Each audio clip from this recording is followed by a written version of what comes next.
வணக்கம். இன்றைக்கி நம்ம பார்க்க போகிற சமையல் என்னென்னு பார்த்தீங்கன்னா, ஒன் பாட் குக்கிங்காக வத்த குழம்பு சாதம் எப்படி செய்யலாங்கிறத பார்க்கலாம். குழம்பு தனியாக, சாதம் தனியாக செய்யாமல் இது மாதிரி குக்கரில் வத்த குழம்பு சாதமாக செஞ்சு பாருங்கள். இதுக்கு சைடிஷ் முட்டை ஆம்லேட், அப்பளம் வச்சு சாப்பிட்டோம்னா அட்டகாசமாக இருக்கும். ஸோ வாங்க இந்த அருமையான வத்த குழம்பு சாதம் எப்படி செய்யலாங்கிறத பார்க்கலாம். இப்போ ஒரு பேன் எடுத்துக்கலாம். நல்லா ஒரு 3லேருந்து ஒரு 4 ஸ்பூன் அளவுக்கு நல்லெண்ணெய் சேர்த்துக்கலாம். எண்ணெய் நல்லா சூடாயிருச்சு. 1 டீஸ்பூன் போல் கடுகு, 1 டீஸ்பூன் சோம்பு, 1/4 டீஸ்பூன் போல் வெந்தயம் சேர்த்துக்கலாம். 2 வரமிளகாயை கிள்ளிட்டு சேர்த்துக்கலாம். இப்போ இதில் கருவேப்பிலையில் சேர்த்துக்கலாம். இப்போ இதில் நல்லா ஒரு 2 டேபிள் ஸ்பூன் அளவுக்கு வத்தல், உப்பு இல்லாத வத்தல் எடுத்துருக்கேன், சுண்ட வத்தல். இதை சேர்த்து நல்லா பொரிய விட்டுக்கலாம். இது கூடவே கொஞ்சம் பெருங்காயத்தூள் சேர்த்துக்கலாம். சுண்ட வத்தல் நல்லா பொரிய ஆரம்பித்ததும் நல்லா ஒரு கைப்பிடி அளவுக்கு சின்ன வெங்காயம் 2ஆக கட் பண்ணியிருக்கேன். அதே மாதிரி 10 பல் பூண்டு இதுவும் பொடியாக கட் பண்ணி வச்சுருக்கேன், அதையும் சேர்த்துக்கலாம்.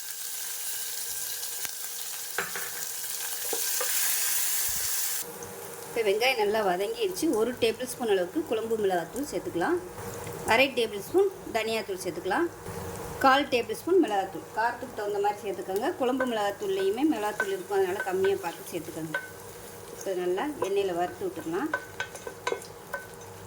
வறுத்துட்டு மீடியம் சைஸாக ஒரு தக்காளி, நல்ல பெரிய தக்காளியாக 1 எடுத்திருக்கேன், பொடியாக கட் பண்ணிவிட்டு அதை சேர்த்துக்கலாம். இது நல்லா மசிஞ்சு வரட்டும். இதுக்கு பதிலாக நீங்கள் மிக்சியில் அடிச்சுட்டு சேர்க்குறனாலும் சேர்த்துக்கலாம், அதுவும் நல்லாயிருக்கும். இப்போ தக்காளி எல்லாமே நல்லா மசிய ஆரம்பிச்சிருச்சு. நெல்லிக்காய் சைஸுக்கு புளி எடுத்து தண்ணியை கரைச்சி வச்சுருக்கேன். இது வந்து ஒரு 1/2 டம்ளர் அளவுக்கு தண்ணி சேர்த்துக்கலாம், புளி தண்ணி. இப்போ நல்லா கொதித்து எண்ணெய் தெளிஞ்சு வரட்டும். அதுக்கப்புறமா நம்ம தண்ணி சேர்த்துட்டு அரிசியை சேர்த்துக்கலாம். மீடியமான ஃப்ளேமில் வச்சு கொதிக்க விட்டுக்கலாம். இப்போ தேவையான அளவு உப்பு சேர்த்துக்கலாம். இப்போ குழம்பு நல்லா திக்காயிருச்சு. இப்போ வந்து 3 டம்ளர் அளவுக்கு தண்ணி சேர்த்துக்கலாம். எந்த டம்ளரில் அரிசி எடுக்கிறோமோ அதே டம்ளரில் 3 டம்ளர் அளவுக்கு தண்ணி சேர்த்துக்கலாம். நான் வந்து நல்லா சூடு பண்ணிவிட்டு தண்ணி சேர்த்துருக்கேன். நான் எடுத்துருக்க அளவு பார்த்திங்கன்னா ஒரு 100 கிராம் அளவுக்கு தான் அரிசி எடுத்திருக்கேன். இந்த டம்ளரில் எடுத்திருக்கேன். இப்போ வந்து தண்ணி நல்லா கொதிக்கட்டும். இப்போ பாருங்கள், தண்ணி நல்லா தளதளன்னு கொதிக்குது. இப்போ நம்ம அரிசியை சேர்த்துக்கலாம். அரிசி நல்லா 1 மணி நேரம் ஊற வச்சு வச்சுருக்கிறேன். வீட்டில் வச்சுருக்க சாதாரண சாப்பாட்டு அரிசி தான் நான் வந்து சேர்த்துருக்கேன். இப்போ நல்லா கலந்து விட்டுலாம். கலந்து விட்டுட்டு உப்பு டேஸ்ட் பண்ணி பார்த்துக்கோங்க. லைட்டாக உப்பு வந்து சுருக்குன்னு இருக்க மாதிரி இருக்கணும். அப்போ தான் உங்களுக்கு சாதம் வெந்து வரையில் உப்பு கரெக்டாக வரும். இப்போ குக்கரை மூடி வச்சிடலாம். மூடி வச்சுட்டு நல்லா ஒரு 4 விசில் விட்டுட்டு ஸ்டீம் போனதுக்கப்புறம் பார்க்கலாம். இப்போ எப்படி இருக்குன்னு பார்க்கலாம்.